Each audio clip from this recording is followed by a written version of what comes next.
I pushed open the front door on New Year's Eve, expecting the usual chaotic family dinner. Instead, dead silence and a house so cold my breath turned to fog. I sprinted down the hallway and found my father curled on the edge of the bed, one hand clutching his chest, the other clawing at the sheets. He was gasping for air. His shirt soaked in cold sweat, a massive heart attack. I reached for my phone to call 911. And that's when I saw it. A yellow sticky note on the nightstand. Written in my mother's careless handwriting. Your mother and sister went to Hawaii. Stay and take care of your father. No emergency numbers. No panic. Just a cold order. They had left him to die while they boarded a flight to an island resort. I dialed. But my father's trembling hand grabbed my wrist. His grip was weak. But his eyes were laser sharp. Will you help me teach them a lesson? He whispered through clenched teeth. I didn't hesitate. I nodded and pressed call. This is the story of how my father and I delivered the ultimate reality check and how their greed cost them everything. I pushed open the front door and the silence hit me first. No TV. No clatter of pots. No voices. Just the hum of the furnace struggling to keep the house at 58 degrees. My breath fogged in the cold air. I dropped my bags and ran down the hallway. My boots squeaking on the hardwood. The master bedroom door was open. My father lay curled on the edge of the bed. His body folded inward like a broken doll. His lips were blue. His shirt soaked through with cold sweat. He was gasping short. Shallow breaths that barely moved his chest. I knelt beside him, my hands shaking as I fumbled for my phone. 8:4 p.m. on New Year's Eve, and then I saw it. A yellow sticky note. Perfectly centered on the nightstand. My mother's handwriting careless. Slanted. No urgency. Your mother and sister went to Hawaii. Stay and take care of your father. No call 911. No, I'll be right back. Just that, I dialed 911. My thumb hovering over the green button. But before I could press it, my father's hand shot out and grabbed my wrist. His grip was weak, trembling. But his eyes were sharp, sharper than I'd seen in years. He pulled me close. His voice a strained whisper. Will you help me teach them a lesson? I didn't hesitate. I nodded once. Hard. And pressed call.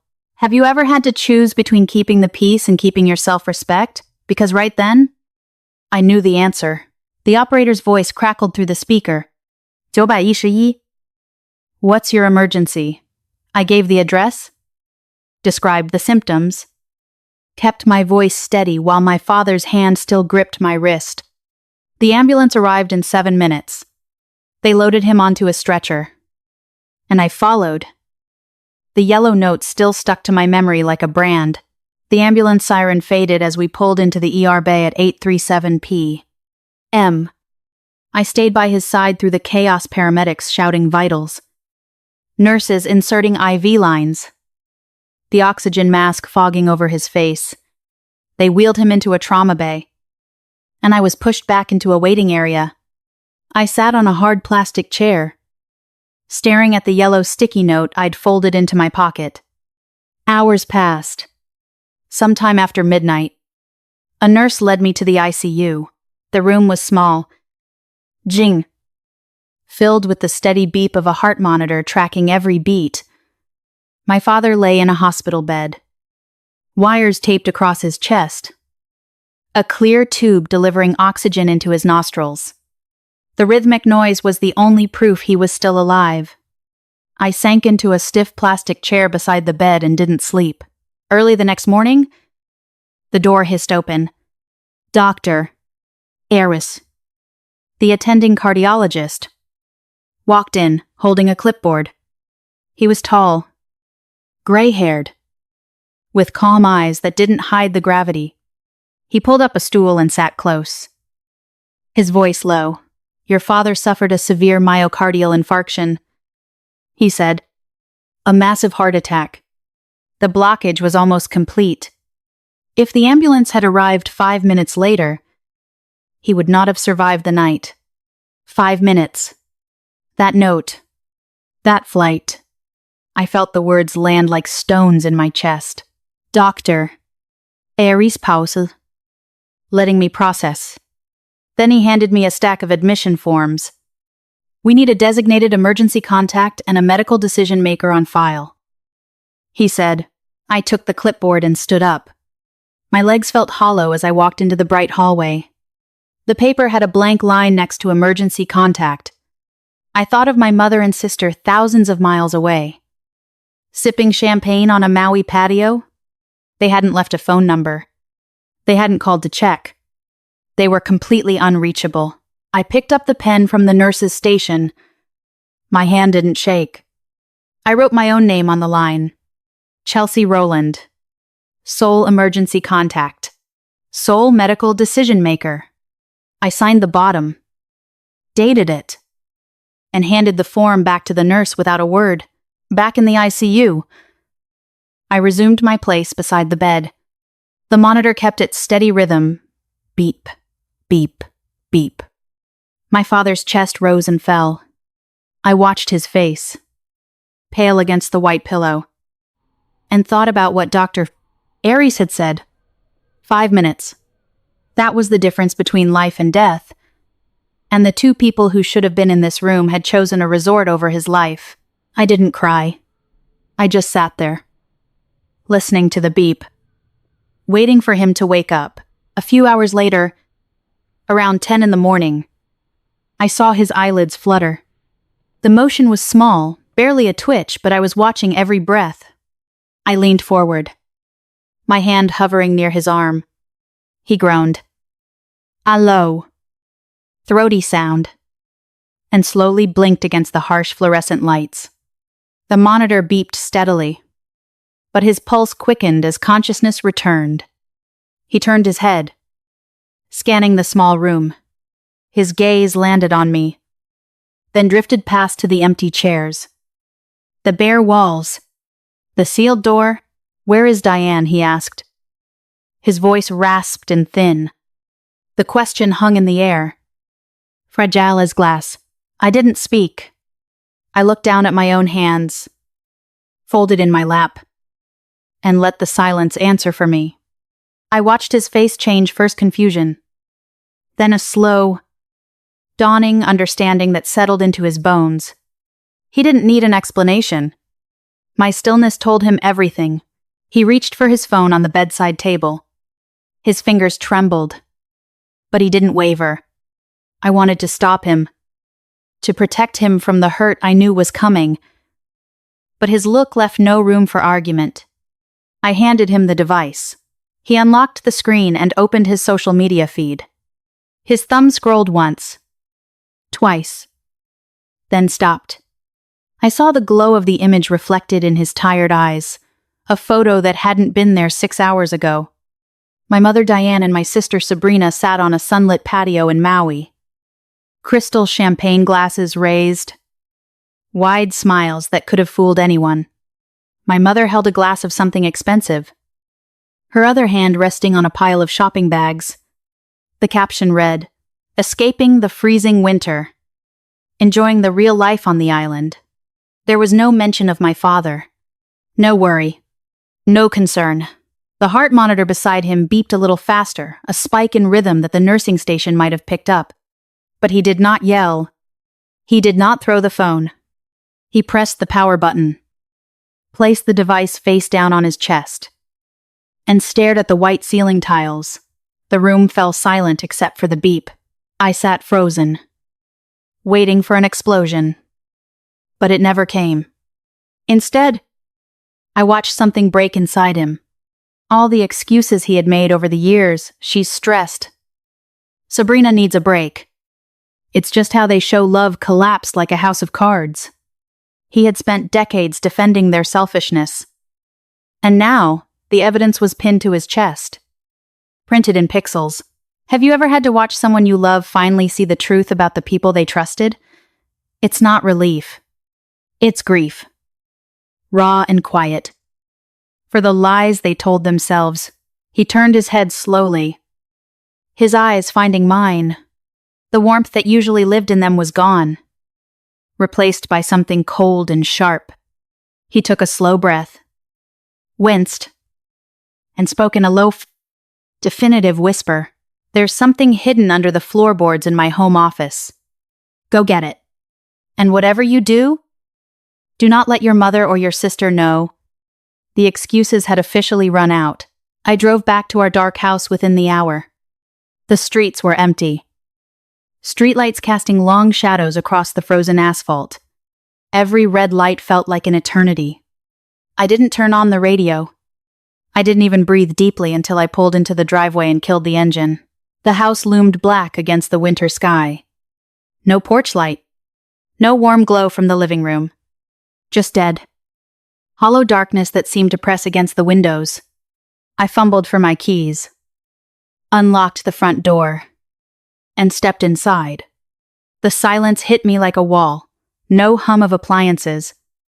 No ticking clock. Only the faint creak of floorboards under my weight. My father's warning echoed in my head. Do not let your mother or sister know.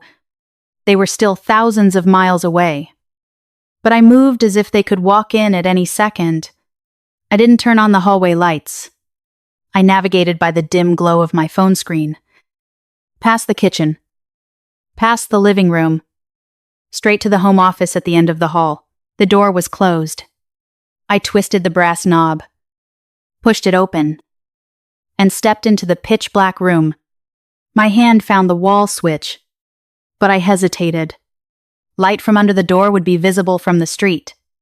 Instead, I pulled out my phone, aimed the flashlight toward the floor, and locked the door behind me. The click of the lock was loud. Final. The room smelled like old paper and dust.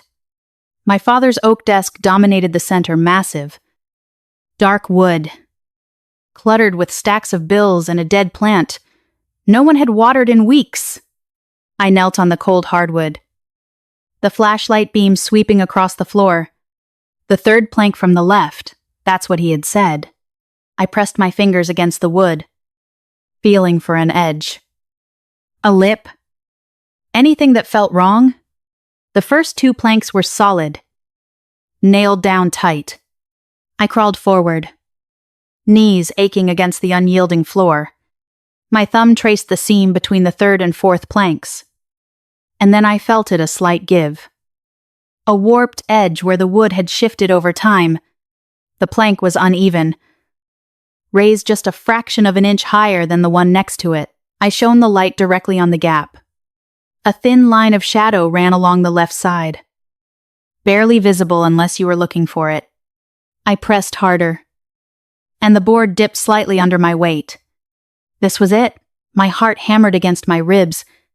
I sat back on my heels, staring at the spot, my mind racing with questions. What could he have hidden documents cache? Something worth protecting from my mother and sister. The warning in his voice had been sharp, almost desperate. Do not let them know. I knew whatever was under that plank would change everything, but I didn't lift it yet. My fingers hovered over the edge, freezing in the beam of my phone light. The house was silent. The only sound, my own breathing. I took a second to steady myself, then reached for the flathead screwdriver I'd grabbed from the kitchen drawer on my way in. The cold metal felt heavy in my hand. I wedged the tip into the narrow gap between the uneven plank and its neighbor. The wood resisted, groaned, then gave with a sharp crack that echoed through the empty house. I froze, listening. Nothing stirred. No lights flicked on. I was alone. I set the phone down on the floor, angled the flashlight at the opening, and peered into the shallow cavity beneath the boards. There it was, a small gray metal safe covered in a thin layer of dust, its handle glinting dully in the light. I exhaled, my breath fogging in the cold air. The safe sat there, waiting, holding secrets I couldn't yet imagine. And I knew, kneeling on that cold floor in the dark, that the truth hidden inside would tear our family apart. But my father had chosen me to find it, and I was ready. I knelt there for a moment, the cold floor seeping through my jeans, the safe sitting in the shallow cavity like a buried secret. I wedged the flathead screwdriver under the edge of the third plank from the left.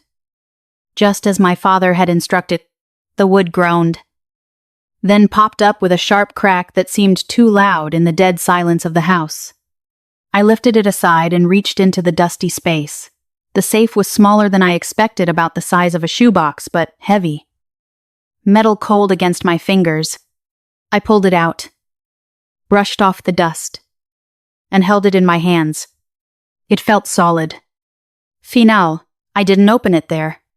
I wrapped it in an old towel from the laundry room, carried it to my car, and placed it carefully in the trunk. The drive back to the hospital was a blur of streetlights and frozen roads, my mind racing. When I walked back into the ICU room, my father was sitting up slightly, pillows propped behind him.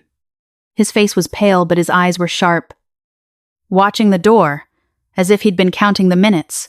Have you ever had a moment when you realized the people you trusted were hiding something that would change everything that was me?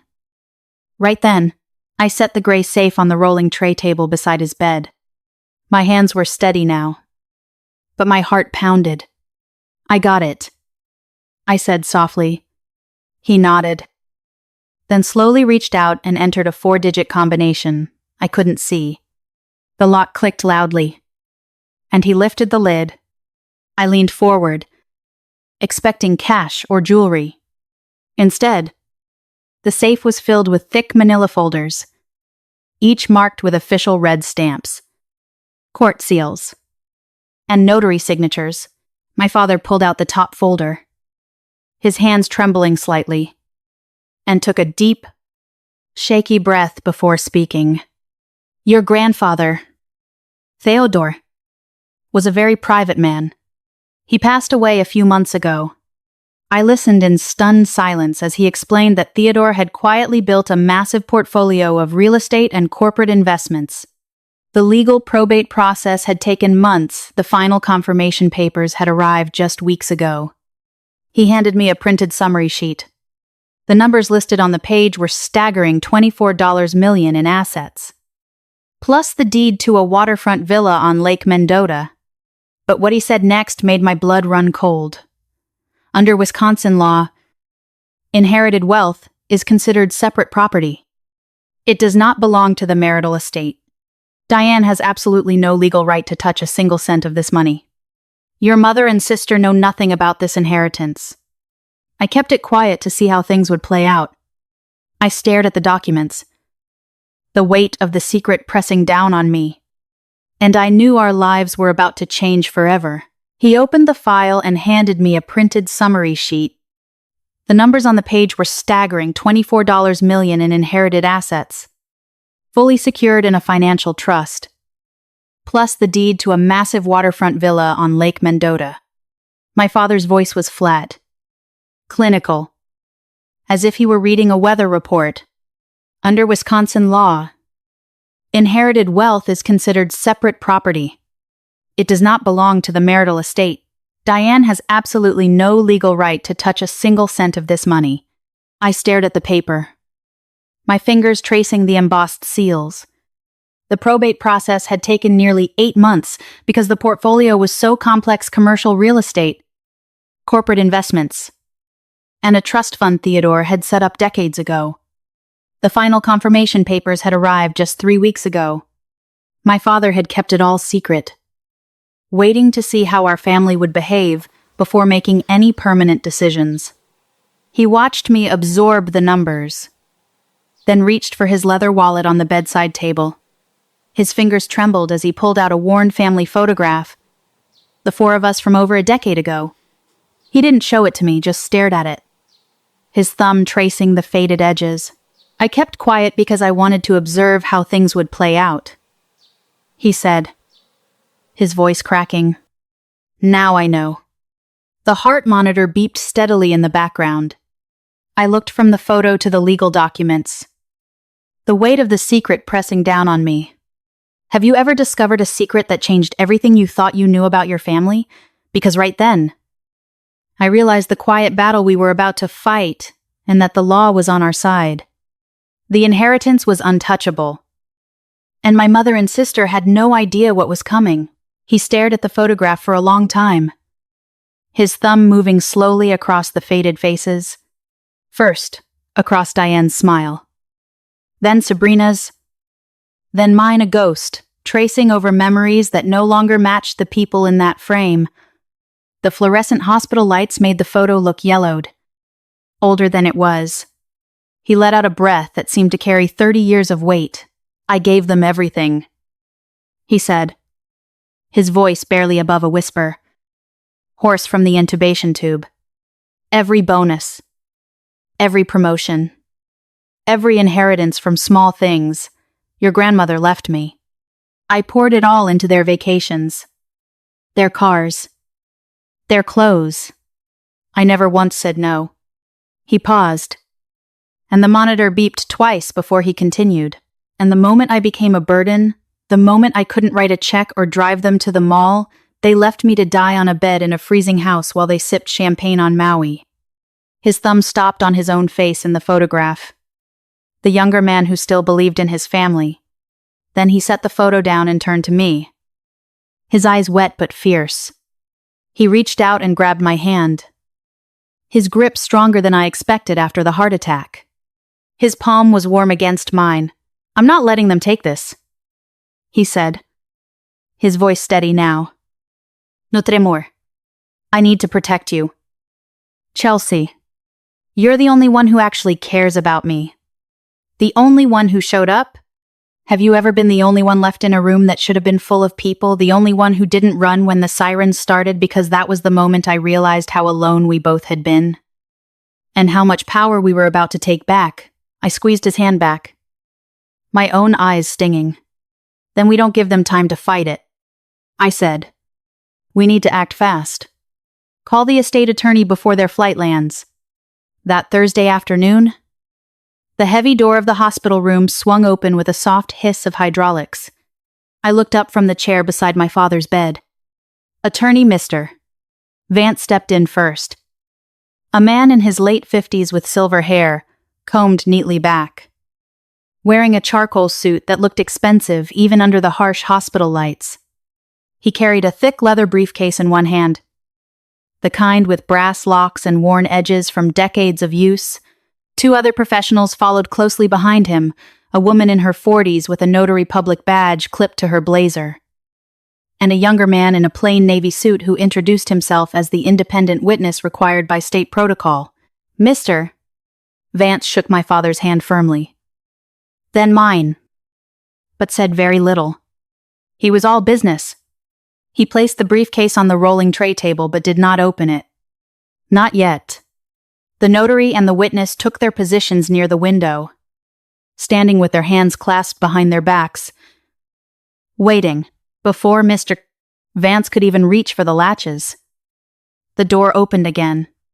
The attending physician stepped in, Dr. Forte, Aries, the same cardiologist who had delivered the prognosis 2 days earlier. He carried his clipboard and a small penlight. He nodded at me, then turned his full attention to my father. Mr. Callahan. Dr. Aries, his voice calm but official. I need to perform a mandatory capacity assessment before any legal documents are signed. This is standard protocol to ensure you are mentally competent to make binding decisions. My father adjusted himself against the pillows, sliding up a little straighter. The oxygen tube had been removed the previous afternoon, and his color was better now, less gray, more human. He folded his hands over the blanket and met the doctor's gaze directly.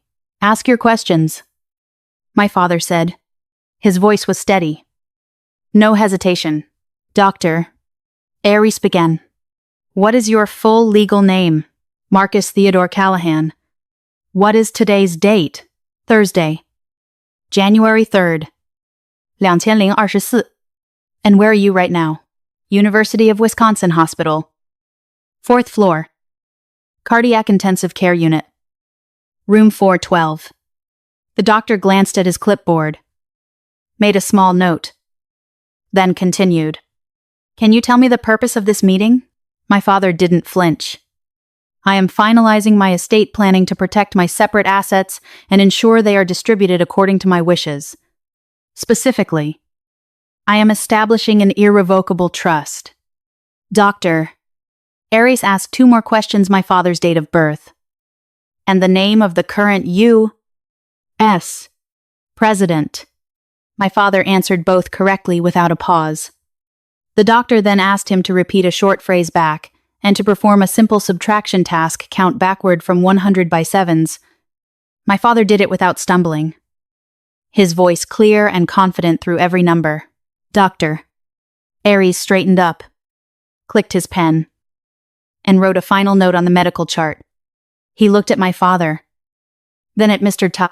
Vance, and said, Marcus Callahan is fully lucid, mentally competent, and capable of executing binding legal documents. I am recording this in the permanent medical record. The capacity assessment is passed. He nodded once, offered me a brief, professional smile, and exited the room. The door clicked shut behind him. The room fell into a charged silence. The notary adjusted her badge. The witness cleared his throat. Mr. Vance turned to the rolling tray table and placed his hands on the brass latches of the briefcase. He unclasped them with 2 sharp clicks. Mr. Vance lifted the first binder from the briefcase and placed it on the rolling tray table in front of my father. The cover was thick, bound with a black plastic comb, and the pages inside were densely printed with legal clauses in 12-point font. He opened it to the signature page, then turned back to the first page and began reading the key terms aloud in a steady, unhurried voice. This is an irrevocable trust. Mr. Vance said, tapping the top of the document with his index finger. Once executed, it cannot be altered, amended, or revoked by any party, including the grantor you. Marcus, the assets you transfer into this trust are permanently removed from your personal ownership and placed under the control of the trustee. In this case, that trustee is Chelsea Callahan, named as the sole trustee and exclusive beneficiary of the entire trust corpus. My father nodded. He didn't ask questions. He didn't ask for clarification. He just listened, his eyes fixed on Mr. Plotter Vance's face. Mr. Vance continued, turning pages as he spoke.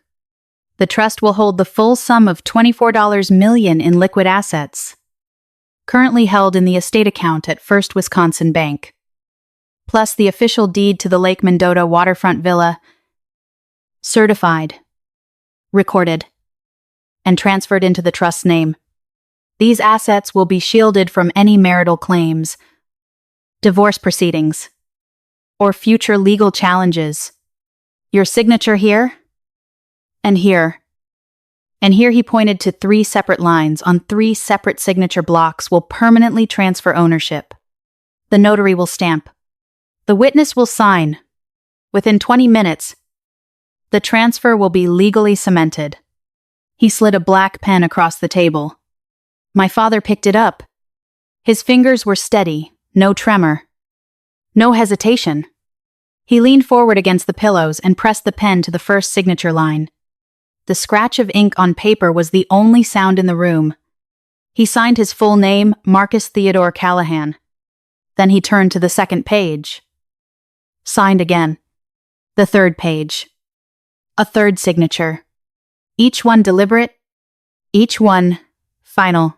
The notary stepped forward. She checked his driver's license against the name, compared the signatures, and then pressed her official ink stamp onto each of the 3 signature pages. The stamp made a soft thudding sound, leaving behind a raised seal and her registration number. She wrote the date and her initials in the margin. Notarized, she said, and stepped back. The independent witness, a young man in a navy suit, moved to the table. He read a brief statement printed on the bottom of the last page. James Hollister. Do hereby attest that I witnessed the signing of this document by Marcus Callahan, who appeared to be of sound mind and acting of his own free will. He signed his name with a quick, efficient stroke, dated it, and returned the pen. Mr. Vance collected the binder, closed it, and placed it back in the briefcase. He looked at my father and said, "The trust is fully executed. The transfer is complete. As of this moment, your inheritance is now protected under the terms of the trust. No court can reverse it." The entire process had taken less than 20 minutes. I sat in my chair, my hands gripping the armrests, watching the weight of that moment settle into the room. My father let out a long, slow exhale, the kind you hold for years and finally release. He closed his eyes for a second, and when he opened them, I saw something I hadn't seen in years, peace mixed with steel. He reached over and squeezed my hand once, hard, then let go. There was no time to celebrate. The legal battle was just beginning, and our mother and sister were still on their way home from paradise, blissfully unaware that everything had already changed. But my father wasn't done. The trust was locked $24 million, and a lakeside villa sealed behind a legal wall that could never be breached. He reached for the phone on the bedside table, his hand steady. No tremor. He didn't ask for my permission. He just said, "Hand me my wallet." I pulled it from the drawer, and he fished out the customer service number for his primary bank, then held up his palm for silence. He dialed, pressed speaker, and placed the phone on the rolling tray. A robotic voice greeted him. "Thank you for calling First Wisconsin Bank. Please listen carefully, as our menu has changed." He pressed 0 3 times until a real person answered. "This is Marcus Callahan. I need to make immediate changes to my accounts. I am the primary account holder." His voice was calm. Almost too calm, the kind of calm that comes after all the anger has burned away. The representative, a woman named Denise, asked for his security PIN and date of birth. He gave them without hesitation. "First," he said, "revoke Diane Callahan's authorized user status on all of my personal credit cards. Immediately. Remove her name from Visa, MasterCard, and the Amex. No warnings. No notifications." I heard Denise typing. She confirmed Diane Callahan has been removed from all cards. She will no longer be able to use those accounts. Second, my father continued. Freeze any open credit lines under my name alone. The home equity line. The personal line, all of them. No further charges can be approved. More typing. Done. Sir, those lines are frozen effective now. Third, he said, and his voice dropped an octave.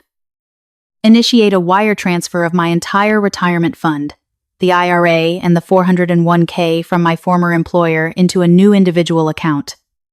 I want a standalone account in my name only. New account number. New routing. No joint access.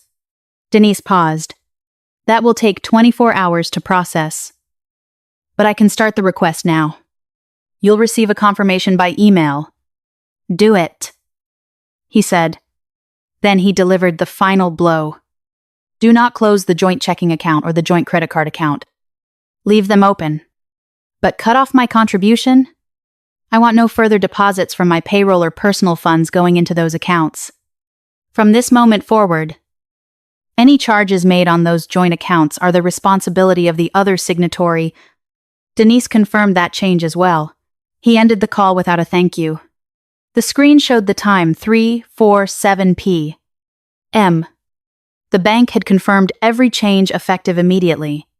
Diane and Sabrina were still somewhere over the Pacific, their credit cards still in their wallets. But the money behind those cards had vanished. Every luxury purchase, every overpriced Mai Tai, every boutique dress. It was all on Diane's shoulders now. My father leaned back against the pillows, the calmest he'd looked in a year. Have you ever had to choose between keeping the peace and keeping your self-respect that afternoon? My father chose himself. And the silence after that call felt like a door slamming, shut a door that would never open again. The bank confirmation came through at 347 Petus M. On Thursday. By Friday afternoon, the hospital had cleared my father for discharge. Dr. Aries signed the release forms at 2:15 p.m., handing me a thick folder of care instructions, medication schedules, dietary restrictions, a list of warning signs to watch for. A nurse brought a temporary wheelchair, the metal kind with thin armrests and squeaky wheels, and helped my father ease into it. He was still pale, still moving slowly, but his eyes were clear. He didn't look back at the ICU room as I pushed him down the corridor. I loaded him into my car's passenger seat, folding the wheelchair into the trunk beside the small padded cushion the medical supply company had included in the delivery. The drive home was quiet. No radio. Just the hum of the heater and the occasional click of his seatbelt adjusting. He stared out the window at the bare trees lining the suburban streets. I pulled into our driveway at 3:42 p.m. The medical supply truck had already arrived. 2 men in blue uniforms were unloading a rented hospital bed, a walker, and a commode chair onto our front porch.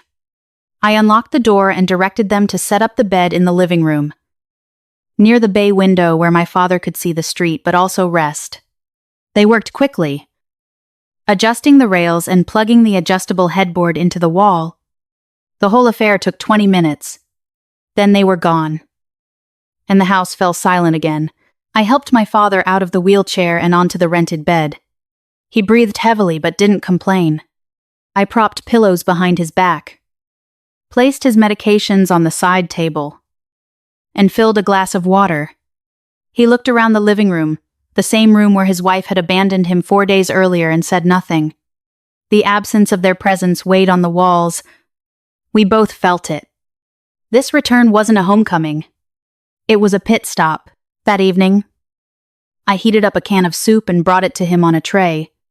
We ate in near silence. The only sound, the ticking of the grandfather clock in the hall. He finished half the bowl, then set it aside and asked for his legal folder. I handed it to him, and he spent an hour reading through the trust documents again, his finger tracing each clause as if memorizing every word. I didn't disturb him. Saturday morning, I woke at 6:30 a.m. to the gray light of a winter dawn. My father was already awake, sitting on the edge of the hospital bed, wearing a clean flannel shirt. He had the divorce papers spread across his lap, the formal stamped copies from Dane County Circuit Court. He looked up as I entered the kitchen. "Pack your things." "Chelsea," he said, "we're not staying here much longer. I want to be in the villa before the foreclosure hits." I nodded and grabbed a cardboard box from the garage. I started with his essentials, his medications, his reading glasses, the framed photo of his father Theodore from the office. I packed his documents into a fireproof bag, then moved on to his clothes, 2 pairs of loose trousers, 3 button-down shirts, a warm coat. I filled my own suitcase with what I had left at the house teaching notes, a few books, the clothes I'd worn for a week. By noon, we had 4 boxes and 2 suitcases lined up by the front door. The house was hollowing itself out, room by room. We sat down for lunch, cold sandwiches and orange juice, when my father's phone buzzed. A text from Mr. Vance: "Divorce papers are fully processed. You can pick up the signed court order on Monday." My father read it aloud, then set down his sandwich. "1 more day," he said. "Then we're gone." I looked around at the empty walls, the silent rooms, and felt nothing but relief. We were waiting for permission to start over, and it was almost here. The quiet of Saturday morning stretched into a long, uneventful afternoon. My father and I had spent the day boxing up the last of his personal effects, his reading glasses, the framed photo of Theodore, a small wooden box of old coins. We didn't talk much. We didn't need to. The house felt like a waiting room, hollow and cold. Every creak of the floorboards a reminder that we were just biding time. By late afternoon, the sun had already sunk behind the bare trees, and the wind picked up, rattling the windows. I was standing at the front window, watching the streetlights flicker to life, when I saw the headlights swing into the driveway.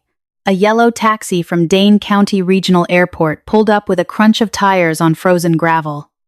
The back doors swung open, and the loud, familiar voices hit the air before the car had even stopped. Diane stepped out first, wrapped in a lightweight designer coat that was entirely useless against the Wisconsin winter. She shivered dramatically, complaining about the cold as if the state had personally offended her. Sabrina followed, her face buried in her phone. Stumbling over the curb, the taxi driver spent a full 5 minutes unloading the trunk 3 massive suitcases, each bulging at the seams, plus an absurd number of branded duty-free shopping bags Gucci, Dior. A few I couldn't identify.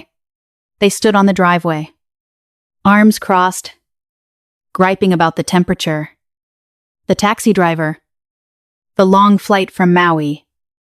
As if the world existed only to inconvenience them, they dragged the luggage up the front steps, the wheels thumping against each riser.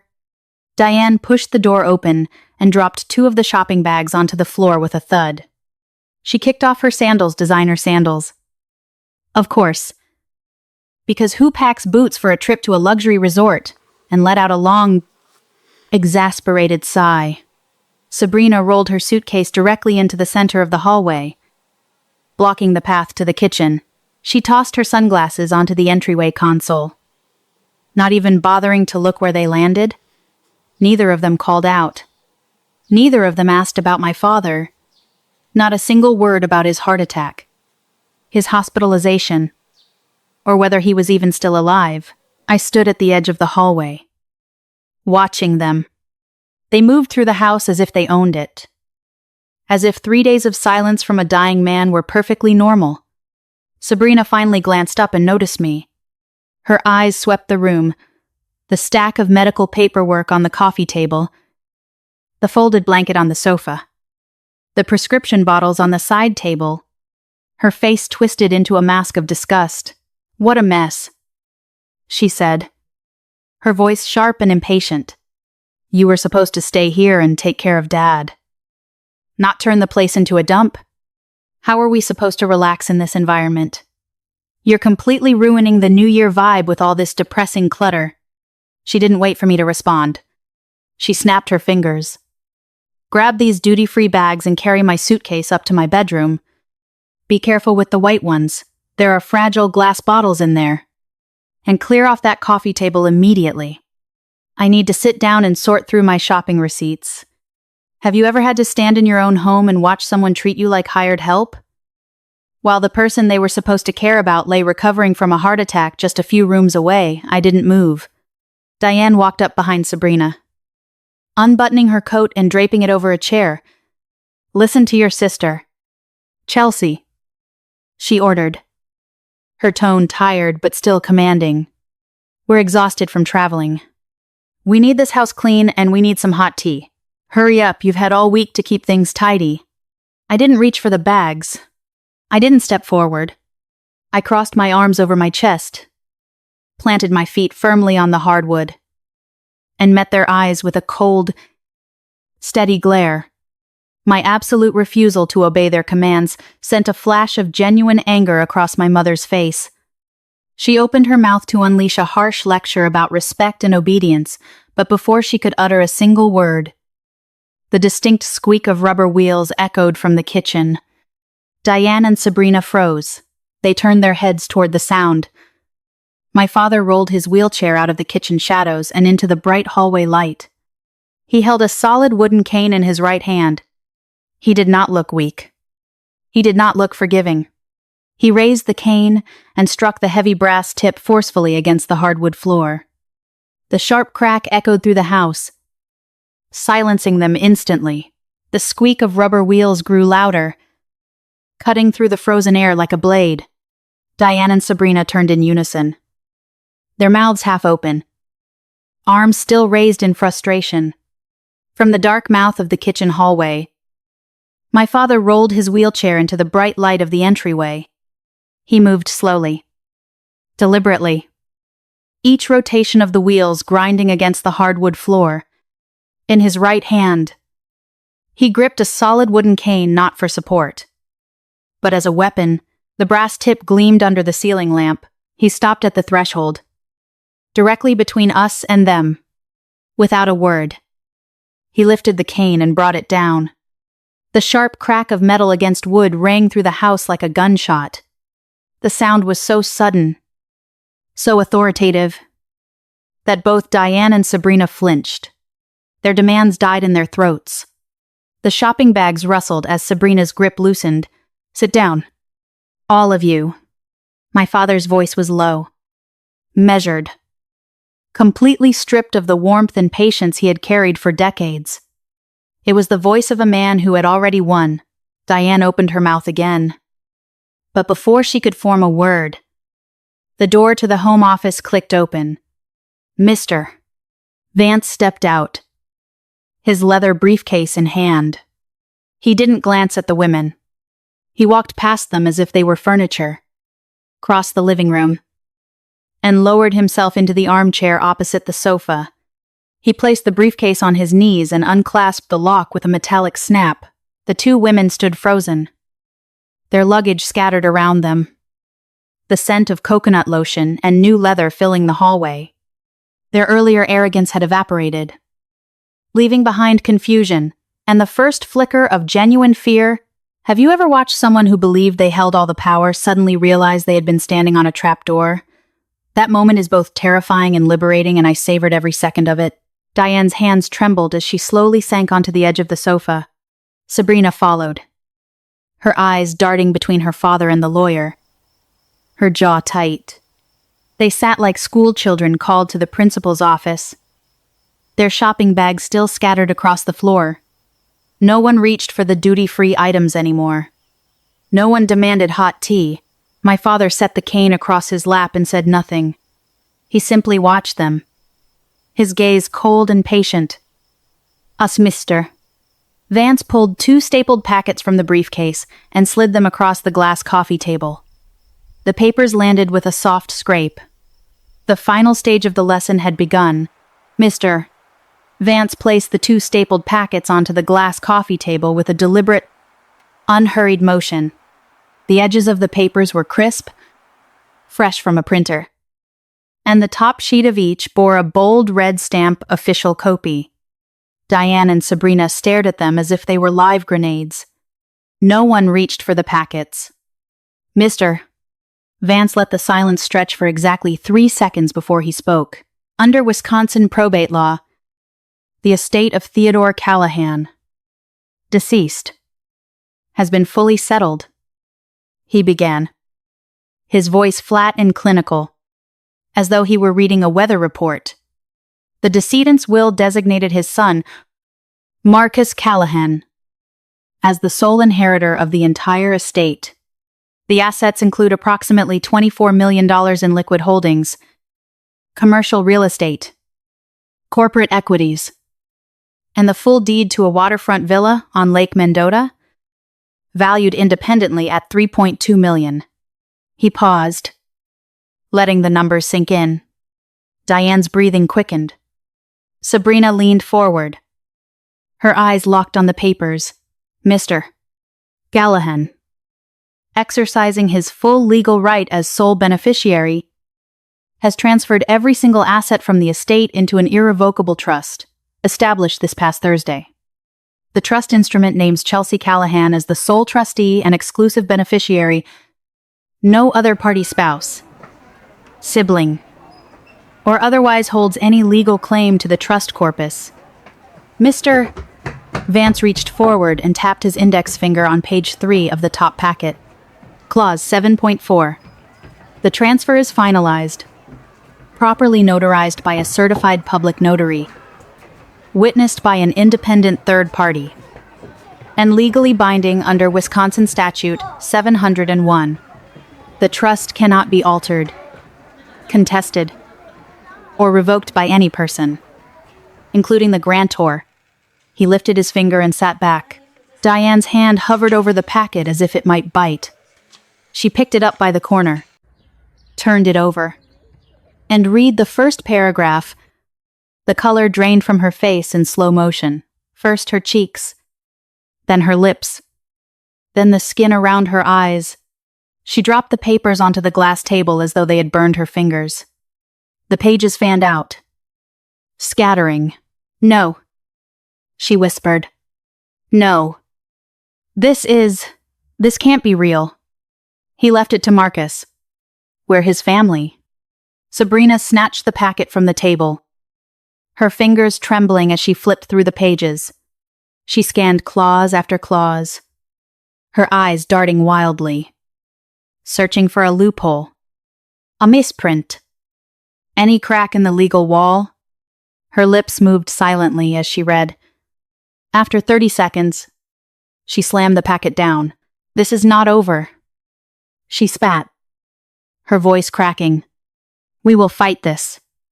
We will drag this through every court in Dane County. But her voice had no conviction.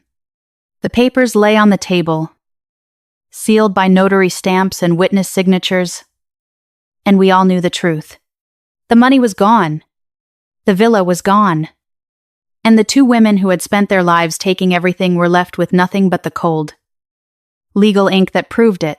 Diane shot up from the sofa, her face twisted into a mask of pure desperation. She pointed a trembling finger at my father, her voice rising to a scream that echoed off the bare walls. Half of everything belongs to me. I've been married to you for 32 years. I will sue you for every single penny. I'll hire the most aggressive litigation lawyer in Wisconsin and drag this through the courts until that trust is dismantled. Sabrina snatched the packet again, her eyes scanning the fine print. Flipping pages so fast, the paper tore at the staple. She was searching for a loophole, a misworded clause. Any crack in the legal armor? Her lips moved silently, counting off paragraphs. But the more she read, the paler she became. Mr. Vance remained seated in the armchair, his hands folded over his knee, completely unruffled by the screaming. He waited until Diane's voice cracked and she paused for breath. Then he leaned forward slightly, his tone calm as a Sunday morning. You are perfectly welcome to contact any attorney you choose, he said. But I must inform you of the legal reality. Under Wisconsin state law, inherited wealth is classified strictly as separate property. Because these funds were deposited directly into an irrevocable trust and never commingled with your joint marital accounts, the inheritance remains fully protected. It is entirely exempt from standard marital division. Your husband had the absolute legal right to establish this trust and designate Chelsea as the sole beneficiary. Any legal challenge you attempt will be immediately dismissed by a judge. And you will only succeed in draining your own financial resources on pointless attorney fees. Diane stared at him, her mouth open, no words coming out. Sabrina slammed the packet down onto the glass table so hard the surface shuddered. She turned to my father, her fists clenched, her voice shaking with rage. This is completely ridiculous. We are your actual family. You're just going to hand $24 million and a lakefront mansion to a preschool teacher who can barely pay her student loans. And leave us with nothing. My father didn't raise his voice. He didn't defend me or argue. He just sat in his wheelchair, his hands resting on the armrests, and reached into the side pocket with a slow, deliberate motion. He pulled out a separate manila folder, plain and unmarked, and tossed it onto the table. It landed with a heavy thud on top of the estate documents, Diane's eyes fixed on the folder. Her hands trembled as she looked at Mr. Vance, hoping for a different explanation. But the lawyer remained silent, his face unreadable. "I'm not arguing with you," my father said, his voice low and final. "I'm simply informing you of the new reality. Read the cover page." Diane's fingers shook as she reached for the folder. She pulled it open, and her breath caught. Bold black text across the top sheet read, "Divorce Papers, Dane County Circuit Court. Already filed and processed. Early Monday morning." The rumble of a heavy diesel engine shook the front windows at 7:15 a.m. I was already awake, standing by the kitchen counter with a cup of coffee. When the moving truck reversed into the driveway, the driver cut the engine, and the hydraulic ramp dropped with a loud clang that echoed through the quiet neighborhood. 3 men in matching gray uniforms stepped out, each carrying the same neutral, professional expression. They didn't knock. They walked straight up the front steps and pushed open the door without hesitation. Diane and Sabrina came rushing down the stairs in their pajamas, hair tangled, eyes wild. "What is this? Who are you?" Diane screamed, her voice cracking with panic. The lead mover ignored her completely. He walked directly to my father, who was already sitting in his wheelchair near the living room archway. Fully dressed, my father handed him an itemized inventory list printed on yellow legal paper. The man glanced at it, nodded, and signaled to his team, and and for me, in less than 3 minutes. They had formed an efficient assembly line. One mover wheeled the motorized hospital bed through the hallway, its metal frame scraping against the doorframe. Another carried armfuls of medical equipment, the oxygen concentrator, the pulse oximeter, the box of sterile gauze, and loaded them into canvas bins. A third man unlocked the filing cabinets and began transferring the contents into heavy-duty cardboard boxes. Diane tried to block the path, her arms outstretched. "You cannot just take his things and leave. We are still legally married. This is our house." The mover, carrying a stack of document boxes, simply sidestepped her, his eyes fixed on the door. Sabrina grabbed my father's sleeve, her voice desperate and shrill. "Dad, stop this. You're making a huge mistake." He didn't even look at her. He rolled his wheelchair forward, and his hand went to the side pocket where he kept a thick white envelope with the official logo of their mortgage lender printed in the top corner. He held it out to Diane without a word. She snatched it, ripping the seal open with trembling fingers. The paper inside was dense with legal text, but the bold header at the top left, "No room for confusion, notice of default, imminent foreclosure proceedings." Sabrina leaned over her mother's shoulder, reading the details in a whisper. "Delinquency of $47. Sambe. Failure to make payments for 4 consecutive months. Property to be sold at public auction within 180 days. Her voice trailed off. Her face went bone white. "You stopped paying the mortgage," Diane said, her voice a hollow whisper. "I took out that second loan against the equity. You knew I couldn't afford the payments on my own." My father's voice was completely flat. "I am no longer subsidizing your debts. The bank will seize this house in a few short months. You will have to figure out how to live on your own." Sabrina let out a choked gasp and dropped the envelope as if it were on fire. She stared at the movers, loading the last of my father's belongings into the truck. And the full weight of what was happening seemed to hit her all at once. They were losing not just the money, but the roof over their heads. Have you ever had to watch someone realize that their entire safety net was built on the suffering they caused? Diane grabbed her heavy designer handbag from the console table and stormed toward the front door. "I am not staying in this freezing empty house to be insulted. I am checking into the Marriott downtown. I will deal with my litigation lawyers from a luxury suite." The door slammed behind her, and the sound of her heels clicking on the frozen driveway faded into the winter morning.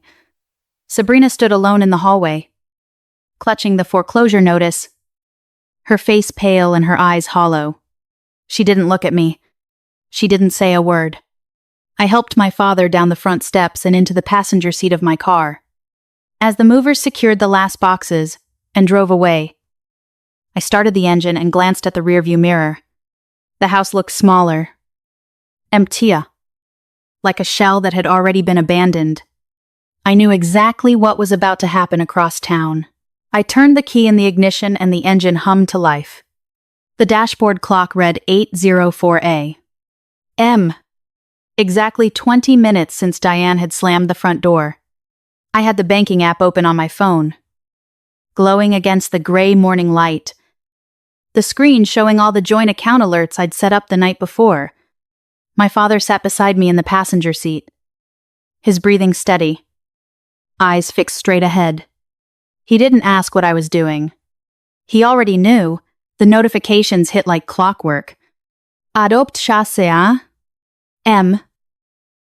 The first alert popped up a transaction attempt at the Marriott downtown front desk for $328 room charge plus deposit. The card ending in 4,492. Diane's gold card. The one she always used to flash at check-in counters like a badge of superiority. The app refreshed, and the status flipped from pending to declined in less than 3 seconds. Then another alert, second attempt. Same terminal. Different card, the silver Visa she kept for emergencies. Declined. Then a third, the backup MasterCard she'd pulled from the bottom of her wallet. Also declined. Her authorized user status had been revoked across every line. The joint accounts were frozen solid because of the mountain of unpaid Hawaii debt, the resort suite, the spa packages, the duty-free shopping sprees that had racked up over $14. 0 inches charges. I watched the red declined messages stack up on the screen, each one a tiny hammer blow. She would be standing at that polished marble counter right now, face flushing. The clerk probably asking if she had another form of payment. No cash. No backup. No safety net. The woman who had demanded 5-star treatment was about to learn that luxury isn't free when the credit runs dry. I locked the phone and placed it face down in the cup holder. I didn't need to see the rest. I shifted the car into drive, checked my side mirror, and pulled away from the curb. The old house shrank in the rearview mirror until it was just a dark rectangle against the white sky. My father didn't turn around. Neither did I. 12 months passed. The harsh Wisconsin winter that had nearly killed my father melted into a warm summer breeze rolling off the sparkling waters of Lake Mendota. I stood on the wooden deck of our waterfront villa, a cup of coffee warming my hands, watching the sunlight dance across the ripples. Then I heard footsteps steady, solid, confident. My father Marcus walked out of the glass sliding door without a wheelchair, without a cane. He moved across the deck with the ease of a man 20 years younger. His posture straight. His stride even. He'd completed the full 6-month cardiac rehabilitation program, 3 sessions a week. Every week. Without missing a single one. The therapists had been impressed, but I wasn't surprised. He had something to live for now. His health was better than it had been in a decade. Lower blood pressure. Cleaner arteries. A resting heart rate that would make a cardiologist smile. Doctor. Aries had cleared him for normal activity 6 weeks ago, and he hadn't looked back since. The man who had been curled on a bed gasping for air was now walking 2 miles along the lake path every morning before breakfast.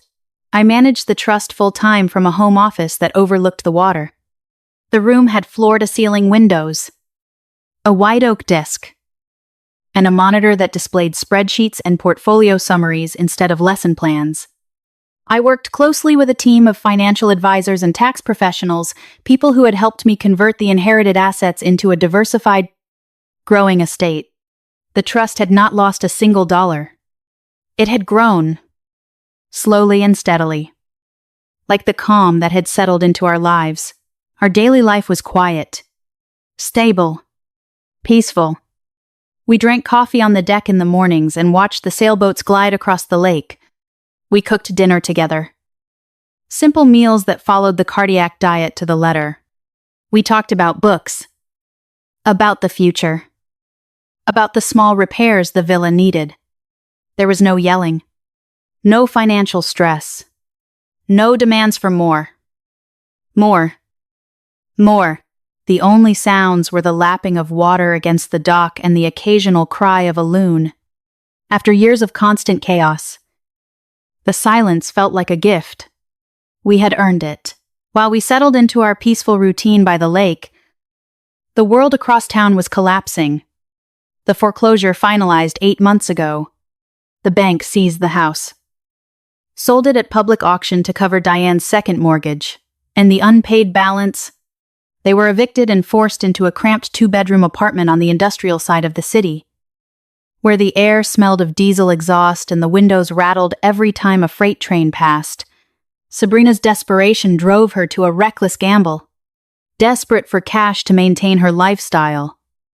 She attempted to secure a double commission on a commercial property deal, falsifying documents to skim from both the buyer and the seller.